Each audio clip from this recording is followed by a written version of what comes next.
Jeremy, we're here to talk about your latest film, Now Is Good, and it's a movie that's really filled with tears but also laughter, isn't it? Tell me a little bit more about it. Yeah, I mean, it's, I guess, quite an intense subject matter. But I mean, I chose this movie because of how funny it was, and it had it's kind of 80% humour, and I think that's you have to earn those intense moments. You can't expect an audience just to feel that sort of emotional connection without giving them the right amount of contrast, and that's what this movie does so well. It's kind of like a girl getting the best excuse in the world to do whatever she wants. She goes out and she all that inner turmoil comes out as her rebelling, and she goes and takes drugs and does all the things her parents wouldn't want her to do, and gets in a lot of trouble. And that's where all the humour comes from. Yeah. Now, you mentioned, of course, Dakota Fanning, because she plays the young girl who has leukemia, terminal leukemia, and she's kind of trying to pack everything in, isn't it, before her last days. And she gets a kind of license to do whatever she wants in a way, or she gives herself that. What would you do if you could just do absolutely anything you wanted to? Oh God, I don't know. I'd have all the roles that I want to have. No, I don't know. I mean, as an actor, you're always being you're very mollycoddled when you're working on sets. The amount, anything that could possibly be dangerous, you're not allowed to do. So I mean, I was just in Texas doing a movie, and I went on one of those mechanical bulls, and the trouble I got in over that was insane. So I do all the stuff that you're not allowed to do when you're working, I guess. Yeah, all the dangerous stuff. And what was it like working with Dakota Fanning? Dakota's great. She's done more movies than most actors have at the end of their career, and she's 17. So it's not often you get to work with someone so young and so professional, and she doesn't do a false take, and she's I think it's that professionalism. She just knows how to do it inside out. And for someone like me who's got, compared to her, no experience, it's very helpful. Yeah. Now, you share a director together as well, of course, on this film, but previously your first film was Warhorse, directed by Steven Spielberg, and she also worked with Steven Spielberg on War of the Worlds. I kind of imagine you swapping Steven Spielberg stories on sets. Yeah, I mean, it's funny. I mean, it's one of those, the whole 6 degrees of separation thing in the movie industry really does work. Everyone knows everyone, so it's it's great. I mean, when you work with Steven Spielberg, it's a very unique experience, and well, it's the same for all directors, really. But in terms of scale, I mean, we have cranes for cameras and things like that for a day on a movie like this. We have 7 or 8 all the time on a set like Warhorse. So it's they're very different types of filmmaking.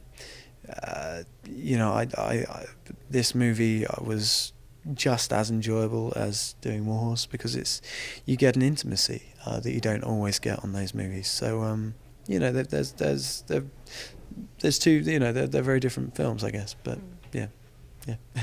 On Warhorse, of course, you had to do an accent, didn't you? Adopt a different accent to your own. And on this one, Dakota has to do that as well, doesn't she? She kind of does a British accent. Were you kind of relieved to be leaving those accent duties to somebody else?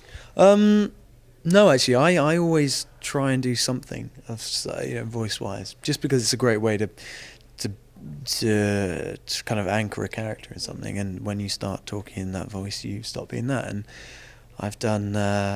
This was the first film I did. I remember thinking, I definitely, I didn't want I know I have quite a RP accent, and I wanted to just tone that down a little bit. I didn't want people to go posh voice kind of thing. So it's a great tool. I mean, but obviously Dakota's doing something very different to her normal accent. I mean, I've just come back from doing a movie playing American, and the amount of work that goes into learning an accent, and it's boring work. It's very dull. You're spending hours and hours and hours going through all these drills with a dialect coach, and it's monotonous, and you have to get it to a stage where you don't even have to think about it anymore. And that's what Dakota did very well. You didn't feel like she was doing an accent, because she got it to that stage where you get on set, and then you will have to worry about his acting. The accent is so done, that you can forget about it. Yeah. You've worked on a number of movies now, haven't you? Obviously, Warhorse, the first one, Now Is Good. Yeah. You mentioned the other one that you're doing American accent. I mean, when you started with Warhorse, you kind of talked about being terrified when you were doing every scene almost. How do you feel now when you're on set? How is it on Now Is Good? Well, what Warhorse did was kind of, I never I don't know why, but Warhorse coming out was a shock to me. I was surprised that people, people are actually going to see what we shot. And there's always the thought in the back of your head that what you do in that next 30 seconds is going to be around forever, and that's what's going to be on the screen in front of however many cinemas and however many people go and see it, and it's going to be on the DVD. And unlike theatre, there is no rehearsal on film almost. I mean, there certainly wasn't any rehearsal. And I just come from, not much work, but a theatre background, and where I'm used to 3 months rehearsal. So you're turning up on the day and you're saying the words for the first time you ever said them with the other actors, and you might not even be saying them to another actor. You might be saying it, the camera's here, it's 3 inches in front of your face, and you're talking to a Red Cross, and you're pretending that you're in love with the Red Cross, and there's a cameraman scratching his ass, just there, and there's 100 other people on set, and it's a very weird, all the interior house scenes are, when you shoot in a studio, it's a very sterile environment, and it's funny. I guess that's where the stresses come from. But at the same time, the shooting schedule that you have on movies like this, especially low budget movies, is so intense that you don't have time to get nervous, and you certainly don't have time to get worried about it coming out. I just don't think about it coming out. It seems to work for me. Yeah. So like no one will ever see it, you think? Yeah, exactly. Yeah, you pretend that you're the only one that's there. Yeah. What was it like doing that scene where, is it in Brighton it's filmed? We shot a lot in Brighton. We shot a lot in London. A lot of the exterior stuff was in Brighton. Yeah. Well, you have a scene, don't you, where you are going to go into the sea, don't you, in Brighton, I think it is. What was it like filming that shot where you have to brace yourself to get into the water? It was 3 a.m, I think, and we've been shooting all night, and we still had a lot more to shoot. All the stuff on the motorbike we shot as the sun was coming up that morning, after having been up all day and all night. And the last thing you want to do really is run into the North Sea. But it was. Dakota wasn't complaining, and so I thought, if a 17-year-old girl isn't complaining, I certainly can't. So I just had to grin and bear it. I think I squealed more than her though. How do you keep yourself fresh when you're having to kind of work at that sort of schedule? When you're having to do 3 o'clock shoots and you're having to be then on a motorbike at 6 a.m. or something? Well, that's your job. That is the job, I guess. The big emotional scene that I have with Dakota on the hill, when my character, it's the only moment my character actually kind of, loses his composure, and I had the worst food poisoning during that day, and I was feeling terrible, and you're feeling pretty grim, but the cameras are rolling, and there's no stopping that. So you've just got to do your best, Yeah. And the movie as well is all about living in the moment very much, isn't it? And taking all the opportunities that are open to you and seizing ones that maybe aren't there and making them for yourself. I mean, in your own life, do you find it easy or difficult to kind of live in the moment rather than maybe thinking about the future or the past? Oh God, I don't know. It's. I think I'm in the weird sort of thing where I'm constantly thinking about, okay, right, I'm going to do this movie and we're going to do it like, thinking how we're going to do it. Okay, now we're going on to the next movie. So I guess, no, more kind of thinking about the future at the moment, I guess. Yeah. And what would be on your bucket list, like the one that Dakota has in the film? Do you know what? I don't know.